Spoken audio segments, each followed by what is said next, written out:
Les États et les gouvernements ne réussiront jamais à satisfaire les besoins d'une société, quelle qu'elle soit, s'il n'y avait pas les associations de bienfaisance, le travail des bénévoles, les jeunes surtout. Et à présent, le bénévolat a eu plusieurs facettes. On ne le traite pas seulement à l'échelle nationale, mais il s'agit aussi d'une coopération internationale. Et les jeunes volontaires se présentent pour rendre service non pas seulement à leur propre société, mais à d'autres sociétés lointaines. Aujourd'hui, nous allons vous présenter Madame Hind Hassin, qui est à la tête d'une de ces associations de bénévolat, une association égyptienne et française.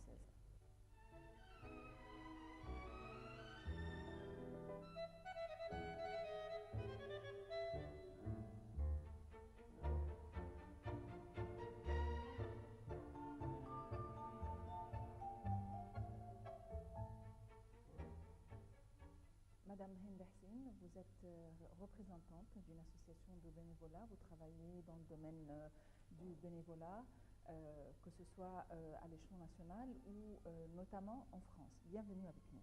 Merci beaucoup. Nous avons beaucoup à aborder avec vous concernant votre domaine. Commençons tout d'abord par votre formation.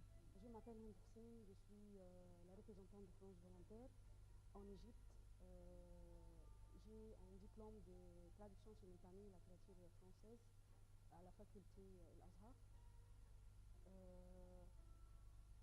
Je suis bénévole depuis longtemps dans une association qui s'appelle l'Association de Fer pour le développement et le service de la communauté. Et c'est depuis là où j'ai compris qu'est-ce que ça veut dire le volontariat et le bénévolat. Je travaille depuis longtemps avec les enfants et avec les jeunes en tout ce qui concerne les chantiers, le travail dans les associations, dans la société civile. Et c'est après ça que j'ai compris c'est quoi être volontaire et bénévole au sein d'une association de développement. Et qu'est-ce qui a fait que vous vous êtes orienté vers ce domaine? J'étais depuis préparatoire bénévole au sein d'une association pour le travail avec les enfants, soit les enfants ouvriers, les enfants du quartier, les enfants de rue, les enfants en danger. Et c'est là où j'ai compris que être bénévole pour le développement et pour l'aide de la communauté, c'est quelque chose de très important pour la personne. Et c'était un rêve pour moi de continuer dans le même domaine et de travailler dans le bénévolat et le volontariat et aussi d'aider les jeunes à comprendre c'est quoi être volontaire, être citoyen dans la communauté et l'importance de ça pour le développement de notre pays. Et quelles sont les démarches que vous avez suivies pour parvenir à la tête d'une telle association? Au début, après la fin de mes études, j'ai travaillé en tant que traductrice au sein d'une association française. Et j'ai fait 2 ans de traduction pour une Belge qui est venue au sein d'une association pour aider et pour aussi former les monitrices d'un jardin d'enfants sur tout ce qui concerne la technique de travail avec les enfants et la pédagogie du travail avec les enfants. Après ça, j'ai continué à travailler mais au sein d'une association locale cette fois-ci, qui s'appelle l'Association égyptienne pour le développement global. J'étais l'assistante du directeur dans le domaine du suivi et d'évaluation des projets. J'ai continué aussi à travailler avec les bénévoles et les volontaires qui viennent de temps en temps au sein de l'association. C'est moi qui fais la traduction pour ces volontaires et aussi qui suis leur travail. Et j'étais aussi la personne dédiée à rédiger les rapports de ces projets-là. Et c'est là où j'ai bien compris qu'est-ce que ça veut dire le travail au sein d'une association, qu'est-ce que ça veut dire le développement, les domaines qui sont actuellement très importants dans le développement comme l'environnement, la femme, la jeunesse, tout ce qui concerne le développement global dans le pays. Et après ça, j'ai rencontré le directeur régional de la plateforme France Volontaire. Et après une longue discussion ensemble et un long travail, parce que l'association France Volontaire, à l'époque, a envoyé une volontaire au sein de l'association où j'étais travaillé. Et j'ai aussi suivi son travail et c'est là où l'association m'a demandé pourquoi pas travailler et essayer d'ouvrir un bureau au sein du Caire et surtout pour le volontariat et pour le bénévolat. Et c'est surtout en mars 2010 que la plateforme France Volontaire a pris la décision d'ouvrir un bureau en Égypte pour le volontariat.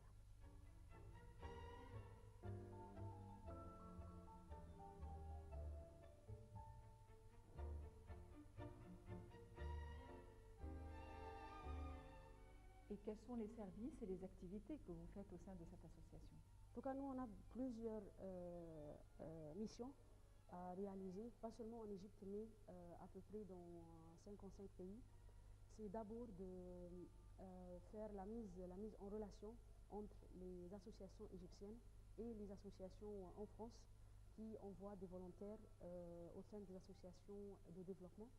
Numéro 2, c'est d'orienter soit les volontaires, soit les associations qui veulent accueillir des volontaires vers les associations d'envoi en France. C'est aussi d'aider et conseiller les volontaires qui sont dans les pays à connaître la culture du pays, à faciliter leur intégration et aussi à faciliter le contact avec les structures qui les accueillent. On a aussi une autre mission, c'est de comment aider les volontaires à avoir un bon contact avec les volontaires en France, les volontaires en Égypte. Essayer de faire la mise en relation entre les jeunes Français, les jeunes Égyptiens, pour que les deux comprennent la culture de l'autre pays et aussi les difficultés, les problèmes qui existent dans chaque pays et vice-versa. Qui sont ces jeunes Français qui viennent travailler en Égypte en tant que bénévoles? Les jeunes qui viennent, ce sont des jeunes qui ont l'espoir d'aider, qui ont l'espoir d'accueillir une expérience au sein d'une association égyptienne locale.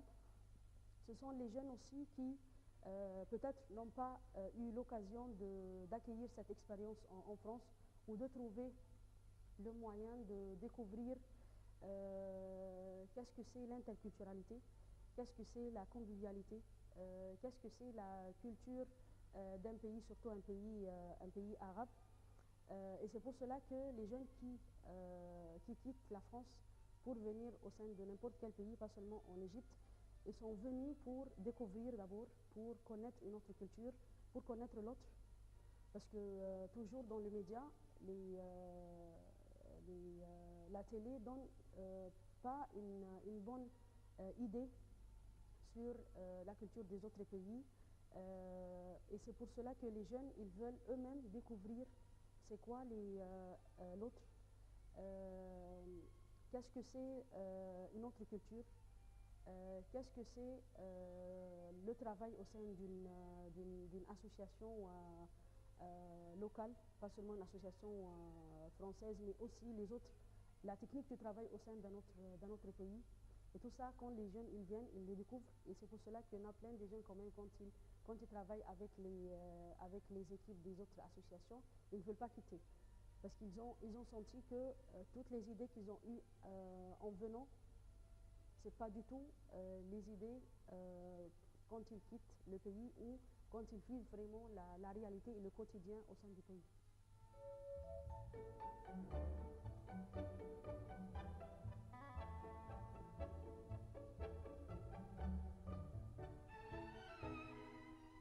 Qui choisit les projets à soumettre aux jeunes?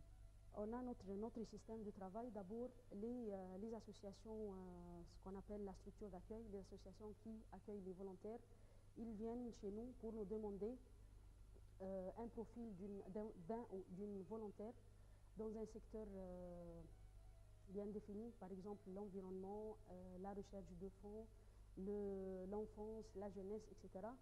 On remplit une fiche avec ces structures-là et c'est d'après cette fiche-là qu'on envoie à notre siège de France Volontaire en France, notre siège avec nos partenaires, parce qu'actuellement en France, on a 44 partenaires qui envoient des volontaires dans les pays et ils voient avec ces partenaires qui peut envoyer ce volontaire au sein de la structure d'accueil. Ou sinon, il y en a aussi de l'autre côté des bénévoles ou des volontaires qui viennent chez nous, qui nous demandent qu'ils veulent réaliser soit un stage, soit une mission de volontariat, une mission de bénévolat. Et c'est d'après leur profil qu'on on appelle les associations et leur disent si ils ont besoin de tel profil. Et c'est comme ça que les deux vraiment ils trouvent leurs intérêts. Madeleine, Benoît.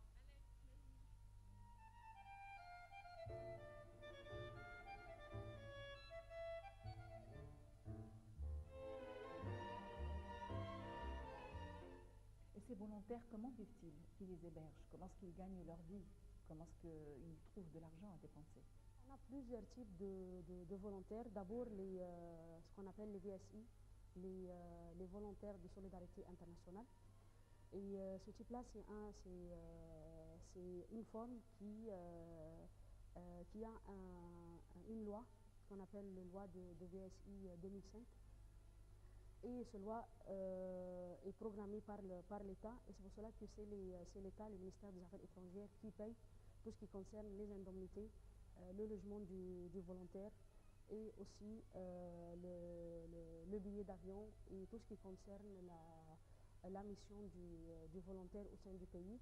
Il y en a des moments où l'association qui accueille le volontaire paye ce qu'on appelle le cofinancement, ou si l'association ne peut pas, à ce moment-là, soit le ministère des Affaires étrangères ou soit l'association d'envoi en France qui prend en charge tout ce qui concerne l'envoi du volontaire. Ça, c'est la forme numéro 1. On a une deuxième forme ou deuxième type de volontariat, ce qu'on appelle le volontariat d'initiation et d'échange. Là, ça concerne plus les étudiants. Et à ce moment-là, c'est les étudiants au sein des universités ou peut-être aussi aux écoles qui prennent les décisions de venir soit pour réaliser un stage. Et à ce moment-là, c'est ces étudiants-là qui prennent en charge leur mission, ou s'ils réussissent à avoir une bourse à l'université, c'est vraiment à travers cette bourse-là qu'ils viennent réaliser la mission. Ou ce sont des étudiants qui prennent la décision, par exemple pendant l'été, de venir réaliser une mission de chantier de jeunes. Et bien sûr, ces jeunes-là, tout au long d'une année, ils essayent de récolter de l'argent pour partir de la France et réaliser une mission à n'importe quel pays. Et c'est eux aussi qui prennent en charge leur mission. On a un troisième type aussi de volontariat, ce qu'on appelle le volontariat d'échange et de compétences. Et là, c'est